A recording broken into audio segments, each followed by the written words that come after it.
What's going on, everybody? Welcome back to the channel. I appreciate you stopping by, spending a few minutes of your time here with me tonight. It's a beautiful Sunday night here in Texas. All right, today was actually my oldest daughter's birthday. She turned 7 years old today, right? And we had a blast, bro. I've been stashing packs of Pokemon cards for the last few months. So she had a big birthday pull. You know, we added probably 300, 500 cards to her collection. I took the family out to the mall. We got some food, let my daughter go shopping. You know what I'm saying? We went to the aquarium. Then we went out to eat. And we're finally home. I got some peace and quiet. You know what I'm saying? So I'm deciding to sit down here and talk with you guys for a little bit. But if you could do me a favor, bro, drop a happy birthday in the comments, bro. And I'm going to read those to her at some point. And I'm sure that she would really enjoy that. And I would appreciate it a lot too, man. I appreciate y'all being here. Now, I do have a trade I want to go over with you, okay? A trade that I took on Sunday's London session, okay? On a demo account on Bitcoin, all right? So be aware, this is a demo account. I still utilize a demo account to this day. When I first started trading, I actually limited myself to a demo account for a year and a half roundabout. You know what I'm saying? Before I actually started live trading or experimenting with prop firms, okay? A year and a half of a demo account. And I understand that there's a lot of people who never touch a demo account, right? That's because they have a lot of faulty beliefs, right, about demo accounts. People also just don't understand how to effectively use a demo account. And I'll probably do a whole nother video on that alone, you know what I'm saying, coming up soon. But tonight, I just want you to know that this trade is on a demo account. I am using a demo account right now to specifically work on particular skills that I feel like I'm lacking. All right.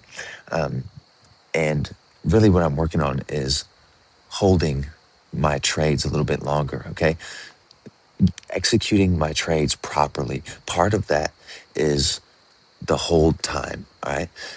I've have always felt like my trades kind of go better when I put them in and I walk away.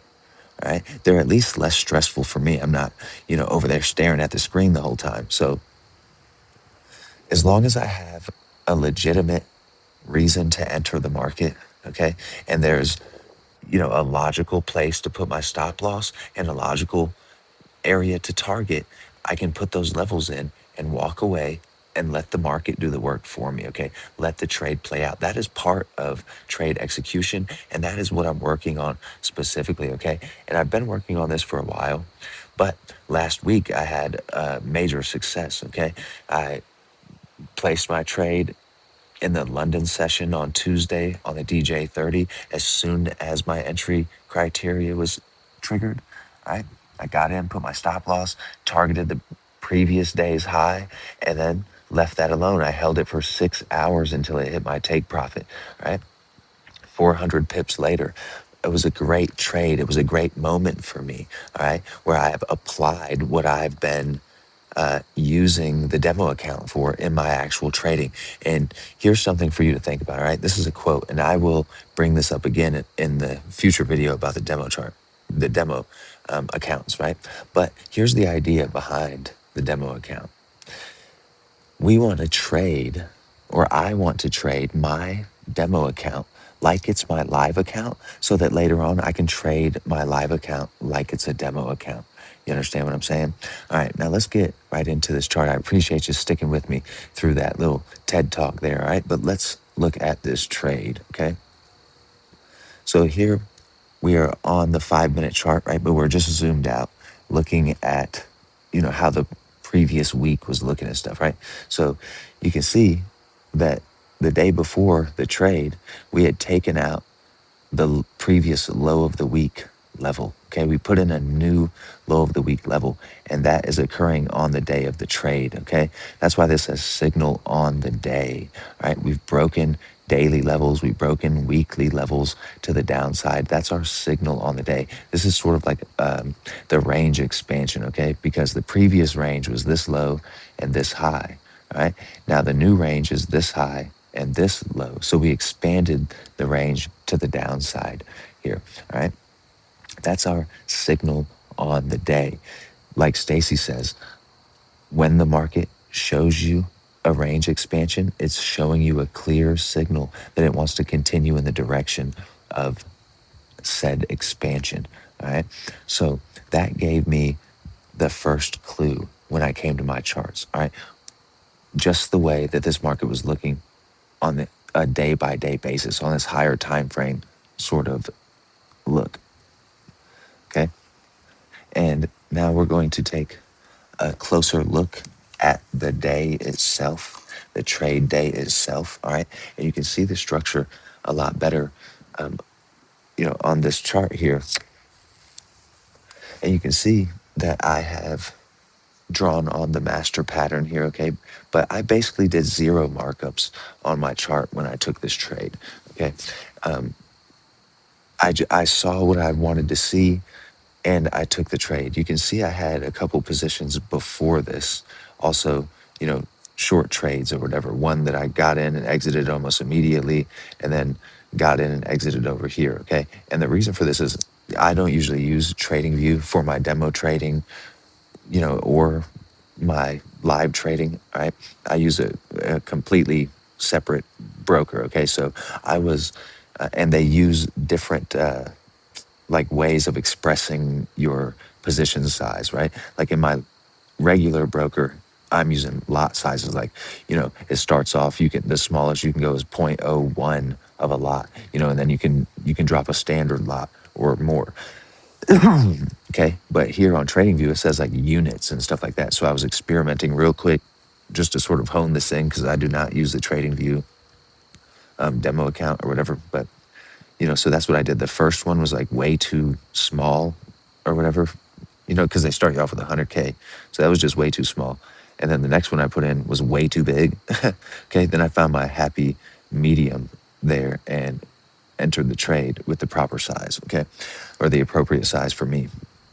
So according to the master pattern, and remember the master pattern is not how you're gaining your entry to the market, right?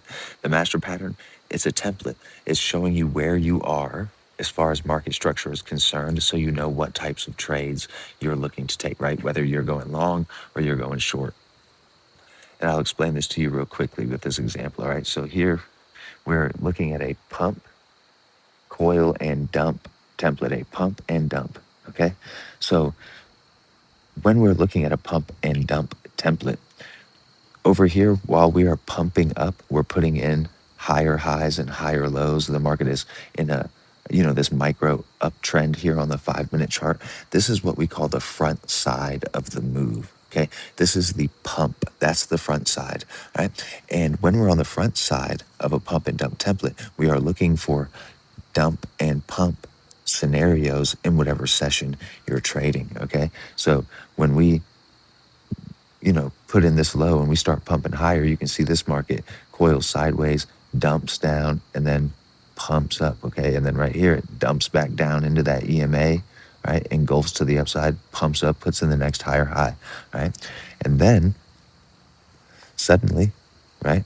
Remember, we're in an uptrend. That's higher high, higher low, higher high, higher low. And those lows should remain intact.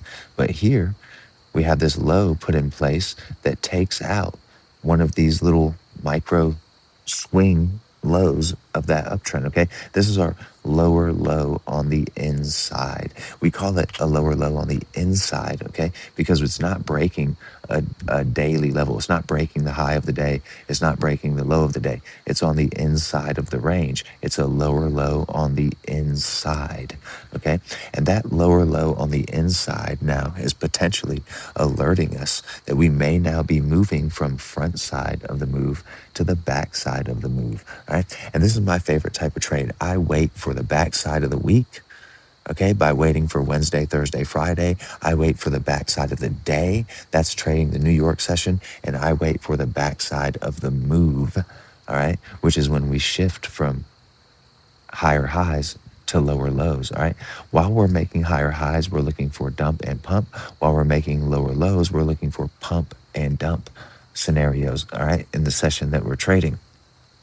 So you can see here that on this day, the peak formations are up. That's what I'm trying to tell you here, right? The peak formations are up, trading back up above the closing price, back into the previous day's range, as we have been talking about in the previous few videos, right? Peak formations are up. We don't want to trade against those peak formations, right? Until we have like some sort of clear signal, right? So peak formations are up. We're looking for a short trade. We're looking for the dump. So here we shift to the backside. The market then pumps back up into that EMA, okay? Is coiling sideways into that EMA, and I secured my entry there in this little consolidation area for the short trade, okay? Now, I'm I just got in there. I put my stop loss here at the high of the day, all right? And I'm targeting the anchor point of that pump. What I mean by anchor point is simply where the pump begins, all right? That is oftentimes going to be our target, right? We go from one side of the range to the other side of the range. We already expanded this range to the downside, right? Which is a clear signal that the market wants to continue in that direction, which it does when it puts in this lower low over here. This does break the daily level, all right? So on our way down to put that next lower low in, we're looking for pump and dump scenarios, all right? So this is what I'm working on, holding my trades, right? Like I said, I took that one in the London session last week on the DJ30, right? I held that for 6 hours. That's exactly what I'm working on. And that was a beautiful moment for me to see the hard work that I put in the demo account now applied to my live trading, right? So this is just an example of me working on that same thing, right? Holding my trades. I held this one for about 4 hours, I think, right? Until it hit that target, but I didn't even bother to look at it until the next day. Right? When I woke up the next day, I went and checked and I said, oh, okay, awesome. There we go. A quick $23,000 on my demo account. You know what I'm saying? And that's just great. You know what I'm saying? So anyway, I hope that you guys get something from this video. All right. I appreciate y'all. And until next time, I hope you continue to free your mind.